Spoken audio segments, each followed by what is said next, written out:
যার উপর নির্ভর করে জনসাধারণের নিরাপত্তা, সেই পুলিশ সদস্যদের নেই বিশ্রামের নিরাপদ আশ্রয়। কর্মঘণ্টার পর ভাঙাচোরা ভবনে গাদাগাদি করে অবস্থান করতে হয় বেশিরভাগ পুলিশ সদস্যকে। স্বাস্থ্যকর খাবারের অভাবের অভিযোগও বাহিনীর বেশিরভাগ সদস্যের। বিশ্লেষকরা বলছেন, জীবনমান উন্নত না করে এই পুলিশ সদস্য দিয়ে আইন শৃঙ্খলার উন্নতি অসম্ভব। শওকত হোসেনের ক্যামেরায় হাকিম মাহি রিপোর্টে বিস্তারিত। আসমানিরে দেখতে যদি তোমরা সবে চাও, রহিমদ্দির ছোট্ট বাড়ি রসুলপুরে যাও। বাড়ি তো নয় পাখির বাসা, ভেন্না পাতার ছানি। আমি তেমন একটি পুলিশ ফাঁড়ির ভিতরে রয়েছে। এটি হচ্ছে নবাবপুর পুলিশ ফাঁড়ি। এখানে আমি একটি রুমের ভেতরে রয়েছে, যেই ভেতর থেকে আসমান দেখা যায়, আর বৃষ্টি নামলে অনর্গল ভেতরে পানি পড়ে। যারা এই ভুক্তভোগী, সরাসরি তাদের একজনের সঙ্গে কথা বলতে চাই। সঠিক এখানে মানে আমাদের যে বসবাস করি, বসবাসের অযোগ্য হয়ে গেছে। নবাবপুর পুলিশ ফাঁড়ি, 100 বছরের বেশি একটি বাড়িতে চলছে প্রশাসনিক কার্যক্রম। পাশেই পুলিশ সদস্যদের থাকার জায়গা।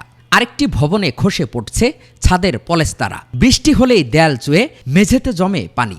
সেখান থেকে শুরু আবার মশার উপদ্রব। নবাবপুর পুলিশ ফাঁড়ির মতো বংশাল পুলিশ ফাঁড়িরও একই অবস্থা। ঘরের চালে টিন নয়, যেন পলিথিনে মুড়িয়ে তাঁবু টানানো। একটা বিল্ডিং আছে যেটা ছাদ ধসে পড়ে গেছে, এটা আমাদের মসজিদ, এই মসজিদেও পানি পড়ে।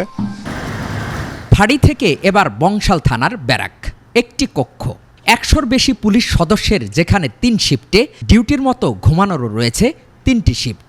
দড়িতে ঝুলানো কাপড়ের আড়াল দিয়ে কখনই যেন সূর্যের আলো পড়েনি ঘরের মেঝেতে। এখানে প্রায় 100 জনের মতনই থাকে। ওই করোনার সময় যেরকম লোক ছিল, এখনো তো ওই লোক, বরঞ্চ এখন আরো বাড়ছে। রুমে জায়গা নেই, তাই বেলকনিতে বিছানা বিছিয়ে থাকেন পুলিশ সদস্যরা।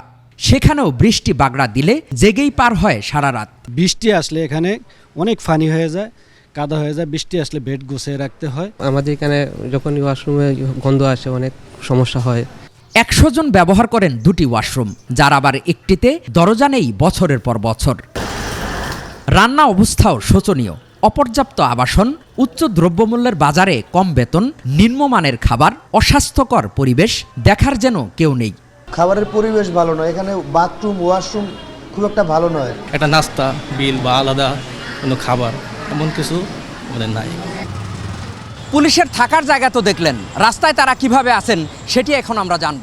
পুলিশের কারো 14 থেকে 15 ঘন্টা, আবার কারো 9 থেকে 10 ঘন্টা ডিউটি রাস্তায়। এমন হাড় ভাঙা পরিশ্রম করেও নিম্নমানের খাবার আর জীবন নিয়ে অভিযোগের শেষ নেই তাদের। আমাদের মানে খুব কষ্ট হয়। 8 ঘন্টা, অনেক সময় 9 ঘন্টা আমাদের ডিউটি করতে হয়।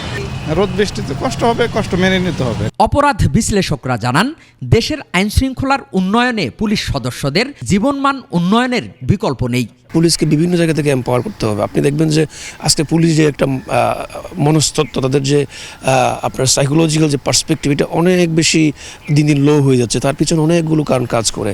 সেখানে তাদের স্ট্রেস এর পিছনে কাজ করে, তাদের আবাসন এখানে এর পিছনে কাজ করে। পুলিশ কর্মকর্তারা বলছেন, আবাসনের ব্যবস্থা হচ্ছে, আশ্বাস দিচ্ছেন সব সুযোগ সুবিধা দিতে দ্রুত কাজ করছে সরকার। আমাদের একটা কন্ট্রোল রুম আছে, সেখানে একটি 20 তলা করে তাদের এই ব্যারাক ভবন নির্মাণের একটা প্রস্তাবনা আমাদের পাঠানো আছে। তো এগুলি হয়ে গেলে তখন হয়তো সমস্যা কিছুটা সমাধান হবে। আর রাজনৈতিকভাবে শুধু আশ্বাস নয়, সংকট সমাধান করে আইন অনুযায়ী মানুষের সেবায় কাজ করে যাওয়ার অঙ্গীকার পুলিশ সদস্যদের। হাকিম মাহি, 21 টেলিভিশন, ঢাকা।